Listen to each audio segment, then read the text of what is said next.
So much like we had our collision detection with the power dot, we need to have a collision detection with the ghost as well.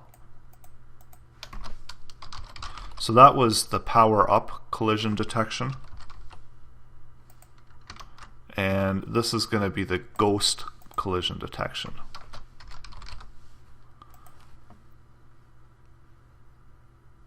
And so we just have to make a few updates. And we're probably going to have to do some recalculation as well for this.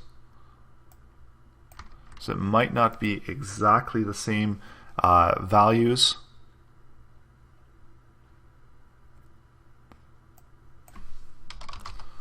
So there's a hit over there.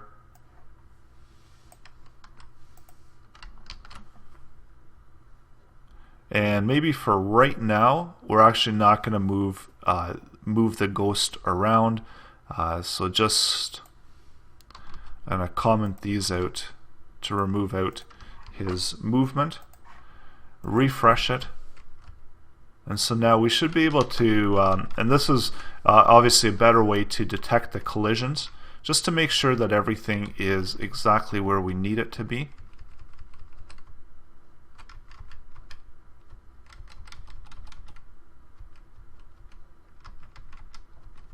And it does look like it is going to be off again.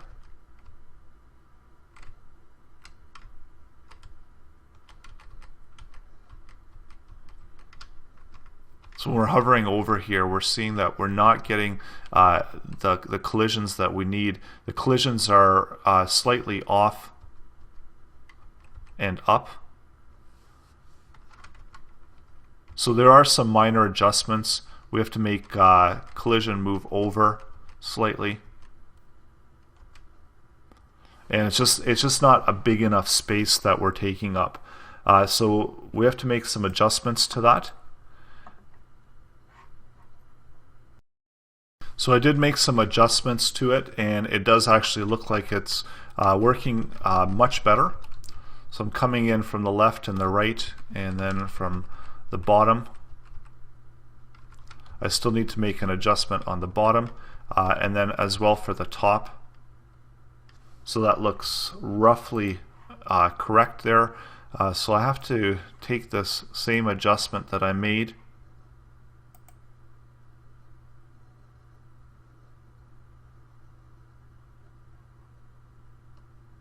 and adjust this one over here to have a larger value so that we have a larger hit area. So I'm going to do the same value there of 26, go back down, and now when I come in from the bottom, I should hit the ghost as soon as I touch on him.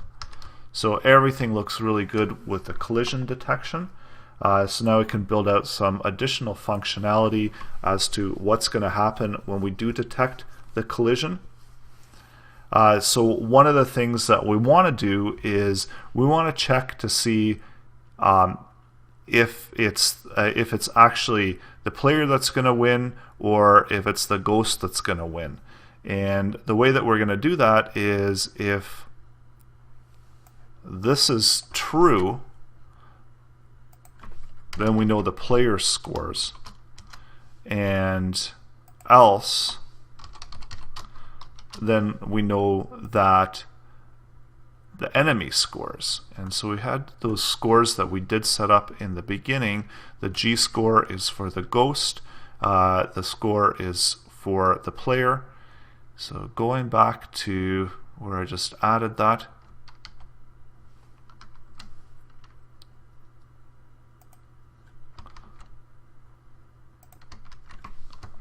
so I'm going to increment G score if it's the ghost, and the score if it's the player that should get the points.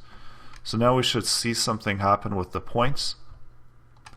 And then if I eat the dot and if I go on top of them, I should see an increase in my score. So this is working exactly the way that we need it to work. Now going out to here, before I get the ghost moving again, I do need to add in some more stuff here, because as we saw, it's not exactly ideal that the score continues to go up, we have to actually reset everything. So we can add in another brand new function that can do the resetting of the values for the player and so on. Or we could just simply add them in here because we know that we've got collision detection happening. So either way, what we want to do is we want to reset the locations. So I'm just going to add that in here at the bottom. And again, this is depending on what your preference is when that particular action happens. All I'm doing here is I'm increasing the score. So what I'm going to do is I'm going to simply reset their positions.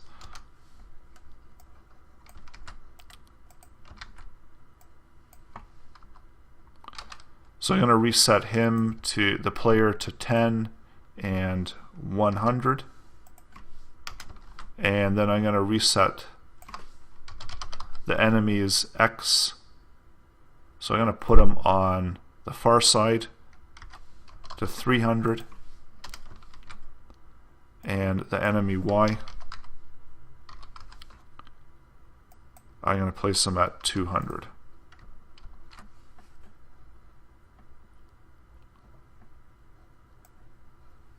And then maybe I can even set this to false.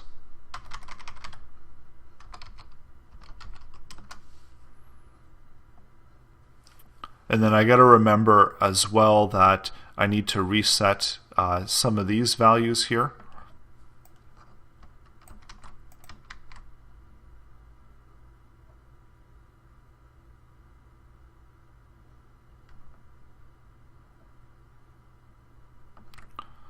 So maybe what I can do is I can set that to 0, leave that one, and let this particular function handle that.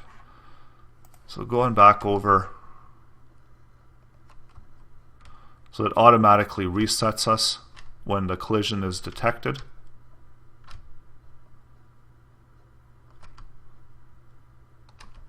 And of course this will look a lot better once the ghost is moving around again.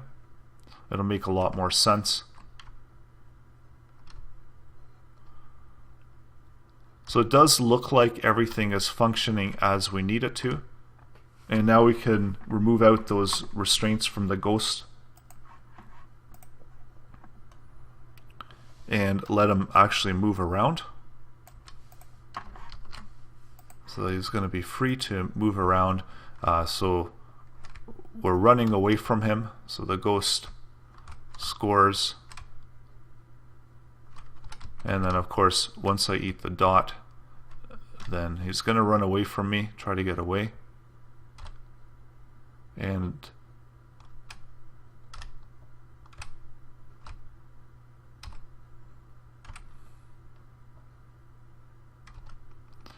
so there's a few other things.